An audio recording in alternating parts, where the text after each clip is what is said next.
Hey guys, we are gonna look at another one of my CPL games. This is preseason week 2 against Ed and Eddie TvP on Premiere. For this video, I'm gonna try to just skip to portions where I thought there was something Not enough minerals. notable happening, as opposed to a full game analysis. So, beginning of the game. Not much is happening there. I'm gonna go for a factory expand. Additional supply depots required. Maybe we're talking about the first depot placement. It's common to put it below the CC because it makes your SCV pop out just a little bit closer to the mineral line. Not enough And minerals. also, if you're mining the correct patches, then the SCV that pops out has exactly enough minerals to make that depot on the spot. You don't have to pull anyone off the line. So it's a small detail for newer players to keep in mind. As far as the racks location goes, you want to make a SimCity that's anti-zealot, which means that you need the depot to be made on the right side of the barracks. So when choosing where your barracks goes, you need to think about fitting the depot on the right side or having the command center on the left side of the barracks. Okay, so right there I made the depot on the right side. And then you want the factory somewhat nearby so that if the zealot and probe comes and tries to kill your SCV making the factory, you can shoot them and then retreat behind your little SimCity. So here, if I made the factory near my CC, then I would have to run really far to get cover from the zealots. I see his probe in the middle of the map here. SCV good to go, sir. Tells me that there's a good chance he's bottom left because kind of a late scout if he was scouting at that time. SCV good to go, sir. So we confirm he is bottom left. And against blind last scout, I think it's actually good to make up to 4 Marines. SCV good to go, sir. 3 Marines is a little dicey if they made a zealot and hit it. Like, they didn't send it in, but say his zealot is hiding at 6 o'clock or something. We don't know that he made it because we're last scouting him. And he could come in with the zealot, dragoon, and probe and really mess up your day if you're only on 3 Marines. Here we see his probe come and he unfortunately loses it. We see a goon on the ramp and no expansion building, which is strange. Let me pause here actually. Our expansion started. So if he was doing a normal goon expand build, he would have started his Nexus at around the same time. The fact that he doesn't have it and he has a goon on the ramp means he's up to something non-standard. If he typically he would just send the first goon at you because the first goon trades pretty well with 3 Marines. They can micro it back and forth and kill a couple Marines here and there. Blocking the ramp is fishy though, and the lack of a Nexus. So right now I'm thinking he could either be 2 gates, right? 2 gate goons off of 1 base. He could be making 3 pylon, 1 gate, which lets you pump more goons early on and just gets a later Nexus. It's sort of like the Protoss equivalent of the FD push, where you make, a bunch of Marines and a tank and a Vulture and a 3rd depot before you ever take your CC. Or he could be going some 1 base DT or Reaver play. So all of these things are very aggressive and powerful, and we need to figure out one way or another what to do. And if we can't confirm any of those or rule any of them out, then we have to make an eBay at anywhere between 4 minutes and 4 minutes 20 seconds to have time to make a turret in the case that it is DTs. The fact that his probe came to our natural and got killed kind of excludes proxy DTs, because if he's proxy DTing, his probe would have went top left and then bottom right and then confirmed that I was bottom right. Doesn't need to come see me, and it could you know, it could just start making proxy gateway at like 3 o'clock without ever coming. It kind of reduces the chances as proxy DT. So proxy DT means you have to start your eBay at like 4:05 or something. It's super fast. Okay. So let's see what happens here.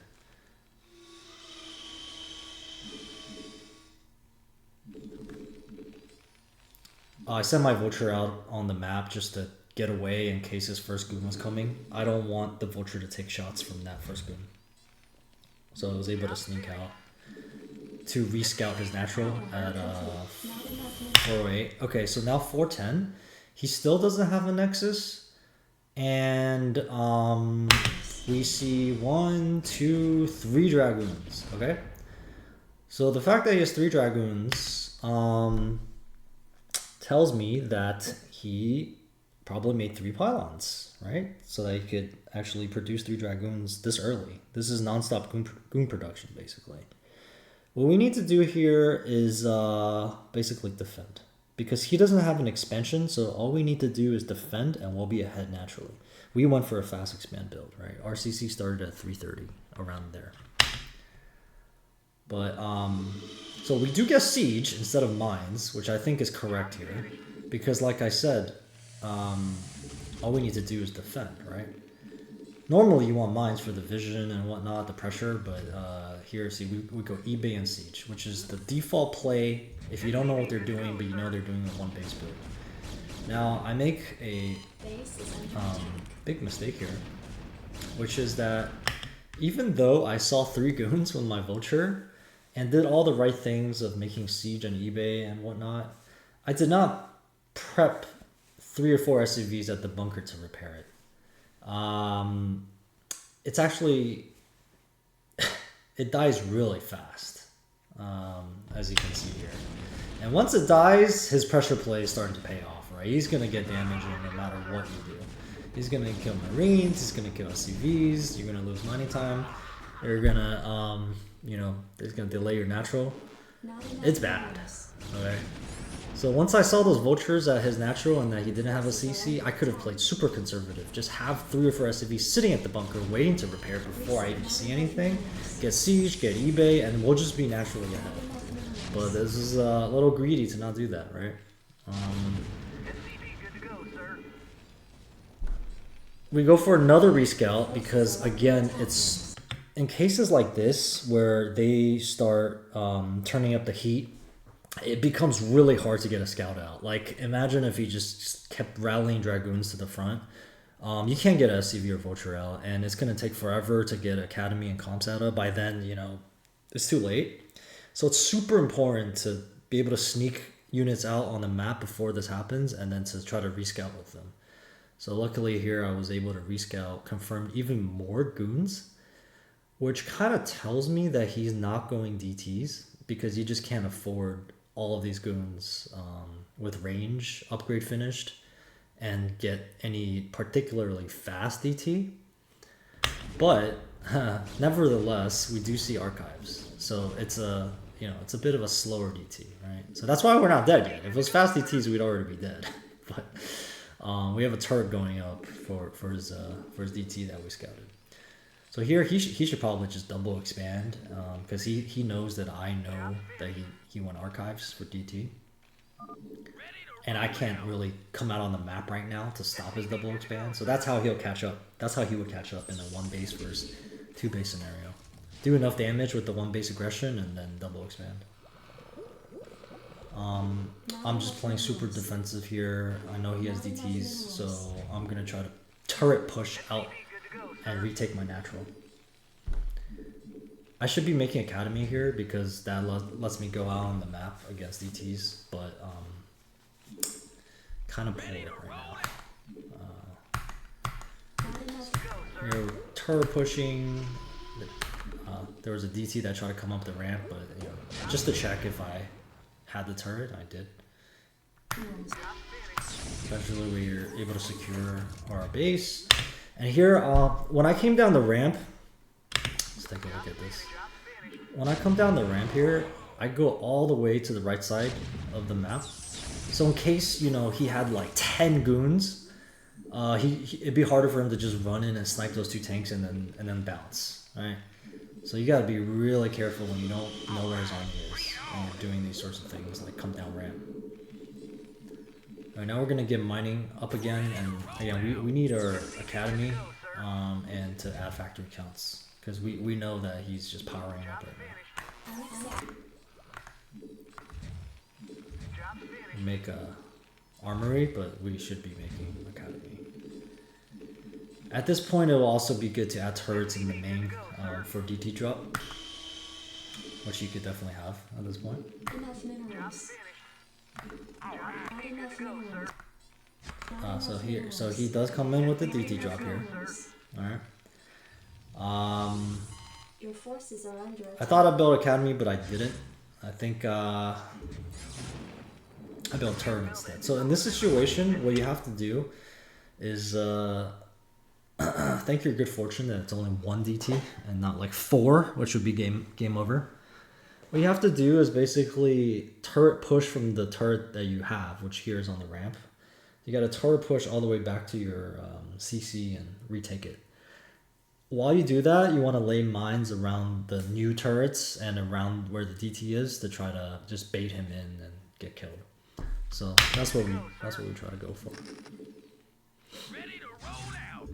There's that first turret, and you see the blur. He eats a mine, and he thinks better of it because he doesn't know if there's other mines. He goes back down to try to just kill other depots or SCVs. At this point in the game, I realize it's only one DT, and I just go for a mine hit on it because I know it took one mine hit already. Upgrade complete. So 2 mine hits kill the DT, and you can kind of bug them out a little if you just run around it. And there you go. We cleared the DT without having to invest any more turrets. But this is some pretty major damage, right? If you look at the game clock, it's almost 10 minutes, and we're on, like probably like 30 to 40 SCVs or something terrible, and we are on 2 factories, so very much behind here. But we need to get on the map and see what he's up to better understand the game state. Like, does he have 3 bases? Does he have 4 bases? Is he making carriers? Like all of these things we have to figure out as soon as possible. There we see Observer, which doesn't say much. I mean, he had a shuttle, so naturally he would get Observer for the mines. I get my vultures out on the map, but what I should have realized is when I saw his Observer, that means his Observer saw my vultures. That means that his goons are going to be in the perfect positions to block wherever my vultures go. So this is not something I was thinking about during the game. Ideally, you want to snipe that Observer before you send your vultures out, or push your turrets out enough that you can kind of mask your vulture movement. But here I was so far behind, it was kind of like, just get him out and at least try to get some vision, even though he knows where I am. I think it's still okay here. So we go top left first, just to see if he took, if he's taking corners, then like we're pretty far behind. I think I went top right, checked that, and now we're going top left. And sort of like, at this point, it's like, whoo, he didn't take the corner yet. Which means at most he can probably only have 4 bases, right? His third, and then 9 o'clock. So here we check 9 o'clock. No 4th, and we're like, oh, another good development. So he probably only has 3 bases. Which also means that he probably has a lot of tech and units. So yeah, that's a lot of gateways. We saw that the speed zealots were not having speed yet, or no, not the speed zealots. We saw that the zealots are still slow zealots and have yet to get the speed upgrade, which tells us that he's not busting at the current moment, right? You need speed zealot upgrade to finish before he can bust us. So we have a little bit more time maybe to kind of prepare defenses and power up and get more units. But we have to stay defensive still. This Vulture raid was not great in hindsight, because looking at this, these Vultures are probably like, I don't know, half our army, maybe bigger. And at most it's only, and we see 2 cannons. At most it's gonna kill a few probes and a cannon, and you might lose all the vultures, and you'll never be able to come out of your base. So I don't like this move in retrospect. It was too greedy. So in the game we felt so far behind that we felt like, oh man, if only we can kill like 10-20 probes, we'll be back in the game. But that's not the right way to get back in the game. There's just no opening here. There's 2 cannons and we kill a couple probes, but again, his goons know where my vultures were, right? Because the op saw us. And look at that. It's a goon sandwich out on the map there. All my vultures are gonna die. Almost all of them. And for what? We got 2 probes, we laid down 4 mines. Right? We didn't even use up all of our mines. Tragedy. Not enough minerals. The mines we laid in our main Your forces are under attack. against the DT that was dropped are now just wrecking our SimCity. We have nowhere to place factories. They're just scattered across the seas. It's pretty bad. I think if I went back and redid this, I would kill the mines so I can make the factories in a neater way. Because look at this. This is terrible. I'm like wasting time floating factories here, and then after you float them, of course, you have to re-rally them. It's just taking so much effort. And it will happen every time I come back to macro. And it's going to get worse when I have to add more factories. There's already no space. Your forces are under attack. Okay, now we saw that speed finished, so we have to be on extra high alert. We cannot just move our army out unsieged, without mines, without turrets, without vision. Like, we have to be very careful now. So now that I saw the speed zealot finished, you see I'm not sending any more vultures out on the map, right? Like not really. Like not just very little bit outside my base to mine up. Because we don't want to lose any more vultures. We need all the vultures we can muster to hold the bus that's coming. Your forces are under attack. Another thing that I did is I brought both my floating buildings to the front. This is the racks that you can float and the eBay that you can float. And those guys will suck up so much goon damage. It's really amazing. In a situation like this where we know they're not going shuttle style, we don't need to float the buildings for vision against drops, right? So he's going gateway man style, which we confirmed with our scans, and we're seeing him coming now. So in that case, you want to move your buildings to the front line, okay? They add like almost 2,000 HP, which is, I can't even tell you how many tanks that's worth. A tank has like 150 HP or something, so just think about that. So here he comes. Kind of have, you gotta siege up, you gotta kill the mines that are near your tanks, and you gotta target goons once the zealots come. So I'm just trying to keep the vultures, right now I'm just trying to keep the vultures next to the tanks so that they can kill zealots as they approach. You don't want the vultures too far forward because they will die to tank splash damage. That's the first thing you need to keep in mind. The second thing is if you target goons with the tanks, then they're not shooting zealots that are on top of your tanks and vultures, and that will also mitigate splash damage. So a large part of this fight is about mitigating your own splash damage because tanks are so damn strong that friendly fire will kill you if you don't manage it. So look at that. I mean the eBay, I think we lost our eBay there, but you see all that goon soup over there. I mean, the eBay, that means the eBay took the entire 750 health, right? And that could have been however many tanks. But it actually, we blocked it because we floated that building and had our setup in a kind of a nice way.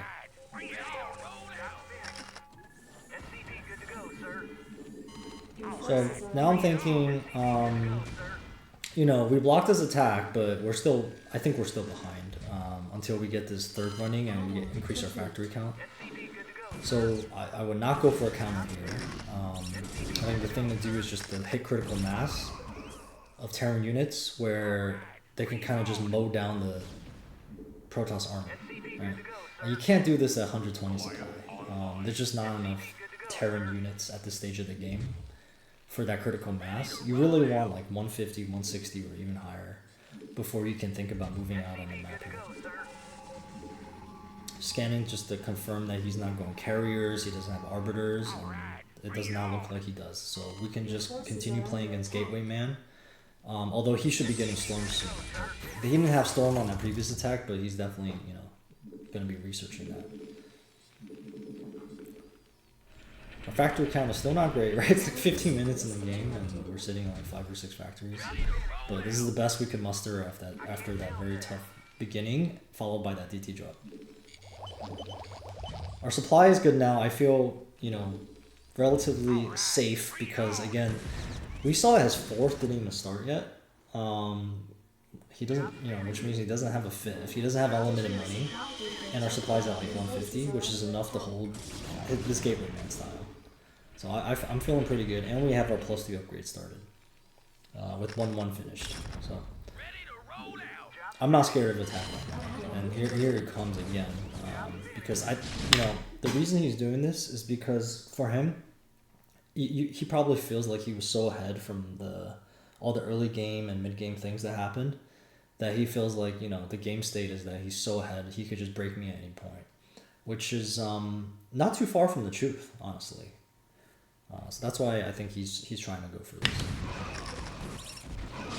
So I think you'll see here, I'm gonna take tanks. Yeah, right there I select all the tanks, and I'm kind of like targeting goons for the most part. There again. Alright, you want to aim you want to try to aim in the clump of the goons as middle as possible. Once all the zealots die, you can afford to look away and macro basically.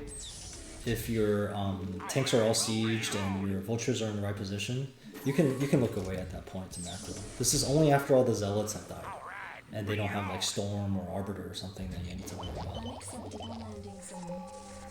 Here I am moving out because we just killed so many goons. A goon takes the same time to make as a tank, right? So if you can think about how long it takes to mass up, you know, 12, 24 tanks, that's it's not quite the same for massing up 24 goons because they all come out of gateways and not just add-ons.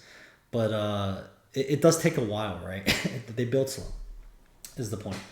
Zealots build very fast. So if he lost that many goons and we retain basically all of our tanks, we can just go across the map, reinforce with vultures, which come instantly, and kind of set up in a good position or just go for the kill. That's why we're doing this play here. And you know, you always want to scout ahead either with scans or vultures so that he doesn't jump on you when you're unsieged. Like, this is the weakest moment for Terran, right? You're trying to move your tanks across the map and they're all unsieged. If they jump on you, you die. It doesn't matter how far you're ahead. You just die. But here we were able to, you know, we scanned ahead and saw with vultures that he was as rally point. So we were able to kind of start leapfrogging at a, you know, 2 screens away, give or take, the tanks. So that now if he jumps on us, we'll have a good trade. Your forces are under attack. So there, yeah, everything's siege, so, you know, that's why I looked away and, you know, I was doing more things. Now we can kind of leapfrog at our leisure. We should probably bring some SCVs as well to build turrets to really just solidify the push. But, you know, like, he didn't have much remaining after that fight, so we get the win. It's kind of a messy game, but my top takeaways would be really pay attention to the scouting.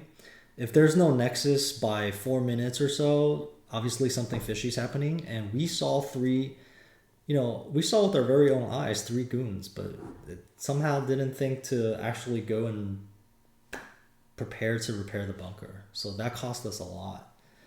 And then the second thing was we didn't anticipate the DT drop follow-up. Like, we missed a turret at our main, which we should make. I think those were the 2 main things. Like, a smaller thing is with the vultures, we shouldn't have thrown the 8 vultures after confirming where his expansions were and weren't. I think that was basically enough. And going for the harass on the 2 cannons at the 3rd was kind of, you know, high risk and just low chance of it working because his goons they're all going to be nearby at that point.